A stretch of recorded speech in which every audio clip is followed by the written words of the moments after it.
In this notebook, we will explore policy learning and reinforcement learning by training neural networks that will predict queue functions. And this is the technique of training deep queue networks or DQNs. As we've discussed in the previous recitation, there are two large families of reinforcement learning algorithms, one based on policy gradients and numerous variants, the second based on queue learning. This notebook will focus on the latter. So as we discussed in class, the high-level picture of deep queue learning is based on optimizing the Bellman error, which are written on here. This is basically the square difference between the predicted queue function, Q of SA, and sort of the target queue function, which is achieved at optimality given by the Bellman equation. So this is for a particular state action pair. The overall loss can be viewed as an expectation over all possible four tuples, state action, reward, and the next step. So this is the loss function that we'll try to optimize, and the variables of this loss function will be the parameters of a deep neural network, which will approximate this queue function. So at a high level, this is basically what it is, and we know how to optimize functions of this kind. We have lots of techniques, using gradient descent and backpropagation and so on. So we can think about applying those techniques in this particular optimization. But in sort of practical queue learning, there are a few other things that we'll need to sort of keep in mind.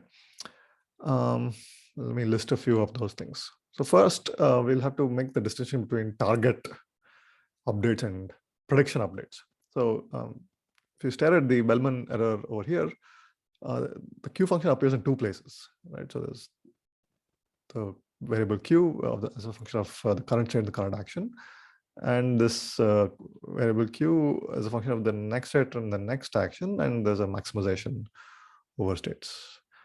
In learning deep queue networks, we kind of keep the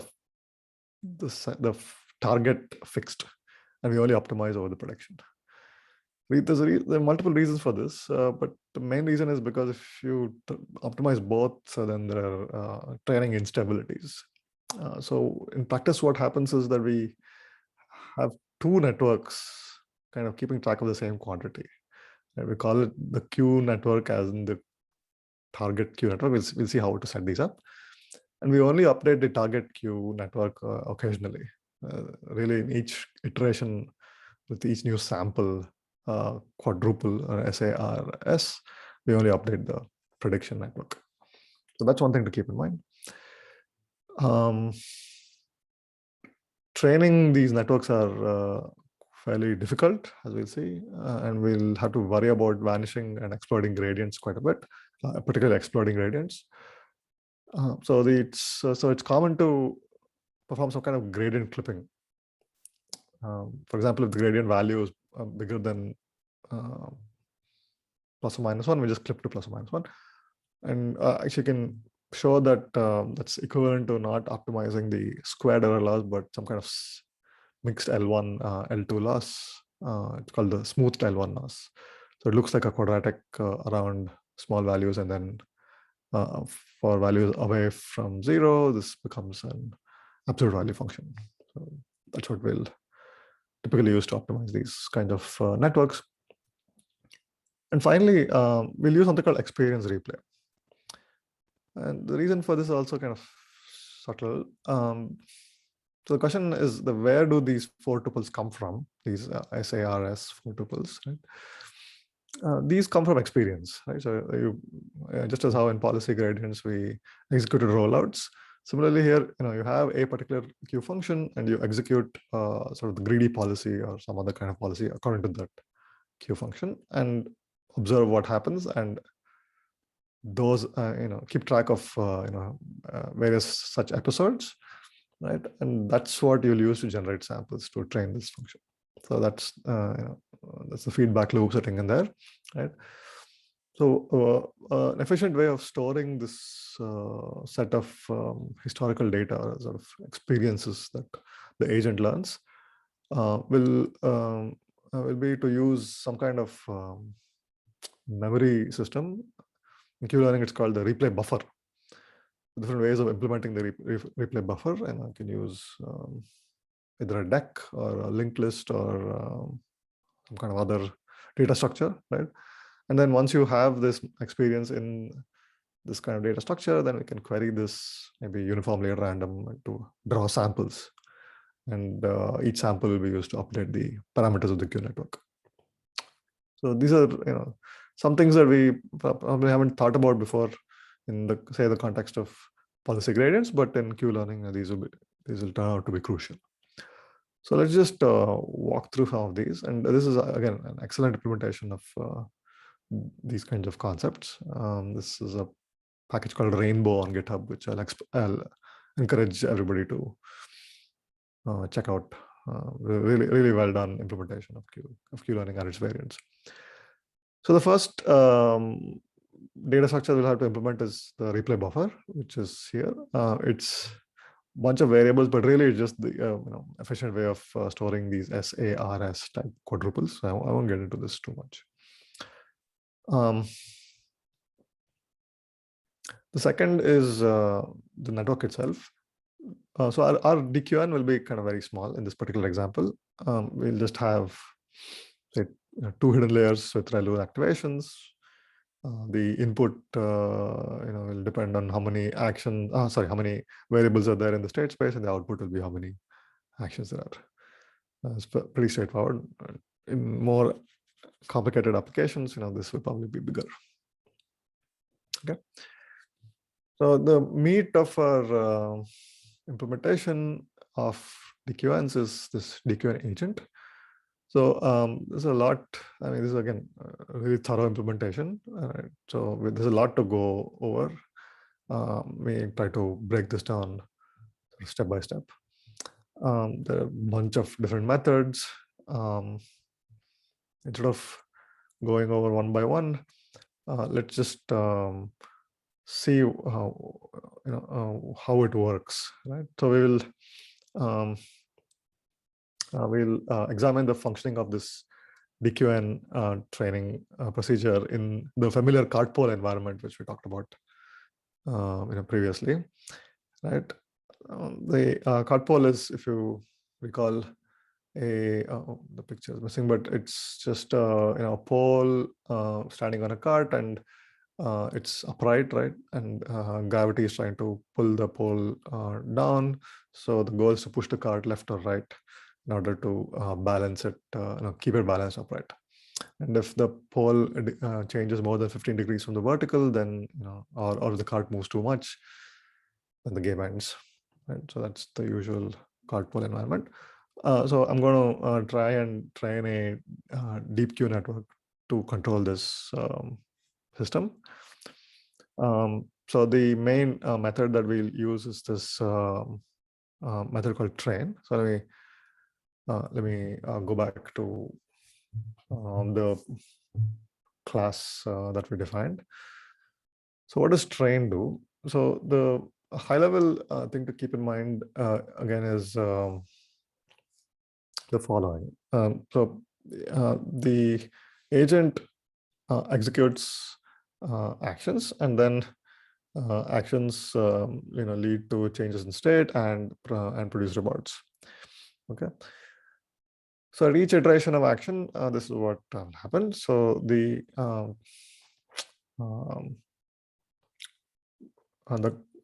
next action is chosen according to this method called select action.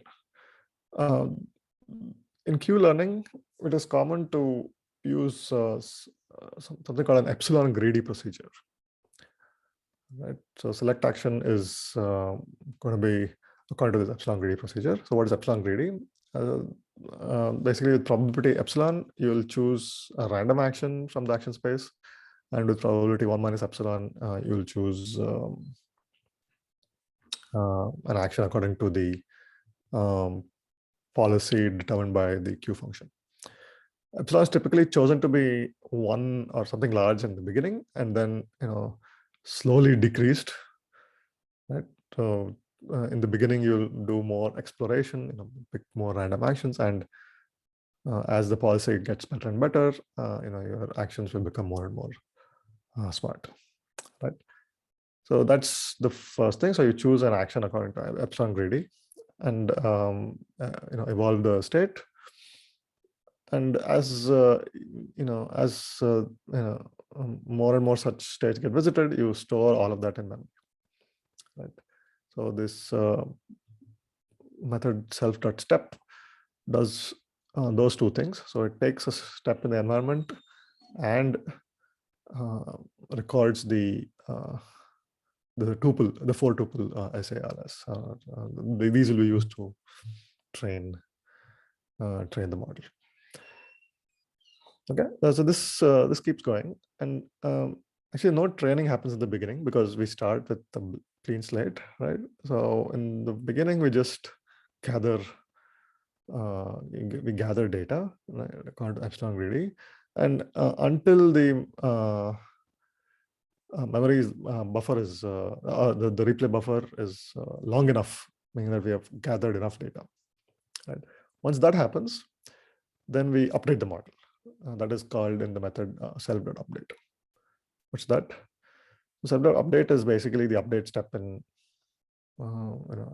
just as how we did in policy gradients. So this is just the backward pass. We select samples from our replay buffer, compute the Bellman loss according to those samples, and compute gradients with respect to the parameters of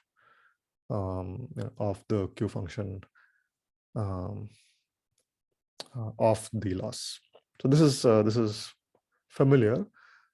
There are some subtleties to keep in mind when computing the loss. So as we discussed earlier, treat the two parts of the Q function kind of separately. So there's the predicted Q and the target Q, the next Q, and that is actually kept constant using this detach function, right? So what we are really optimizing over is the predicted Q parameters, self.dqn, right?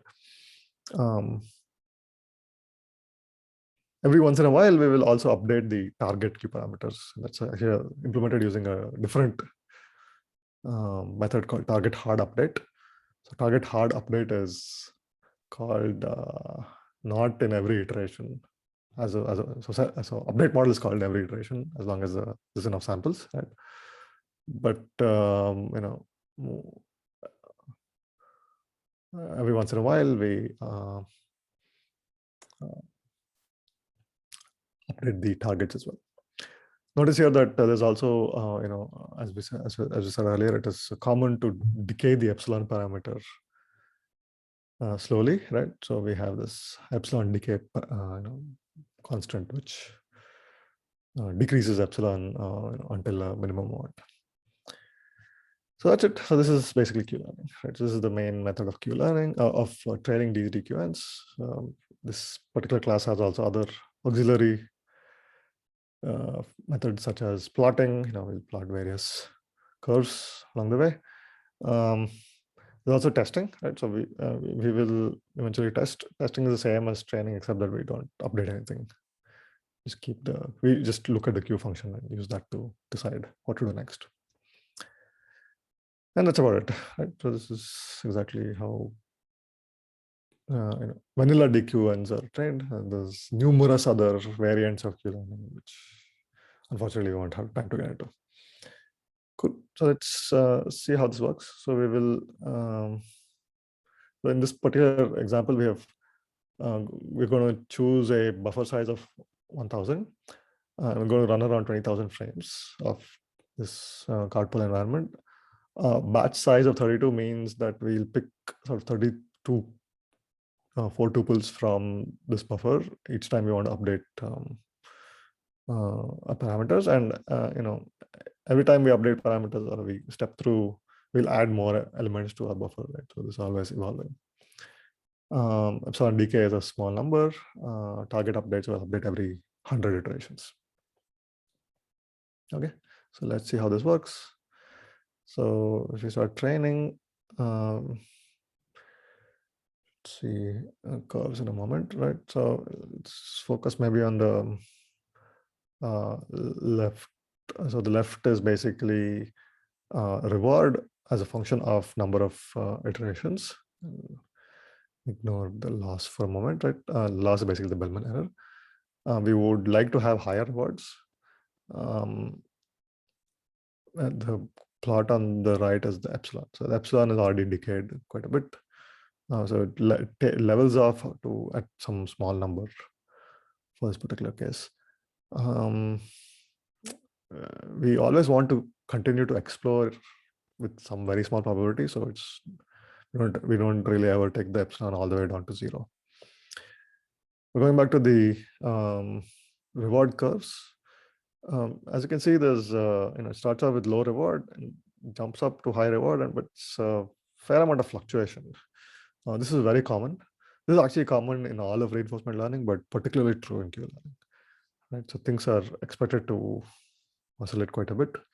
Very much dependent on hyperparameters and seeds and parameters of that nature, which ordinarily one would not expect to worry about very much. But to make things work in Q learning, one has to indeed take care of these things. But as you can see here, it's already become quite large, and 200 is the highest you can, or one of the highest values you can expect to see. So we can see that our network has seemingly learned a good policy. Okay, so this is how you implement Q learning on Cardpole, and we can maybe even just test it and see if we get a score of 200 for this. Cool. So this is Q learning, and this is how we train DQNs, and this is just again this bare minimum, scratching the surface of policy learning using Q learning, and numerous techniques which improve upon this exist. So I'll encourage everyone to try their own environments, try with maybe other networks, and also see how parameters such as the buffer size and learning rates and epsilon decay constants, how they all implement or influence the behavior of Q learning for this problem.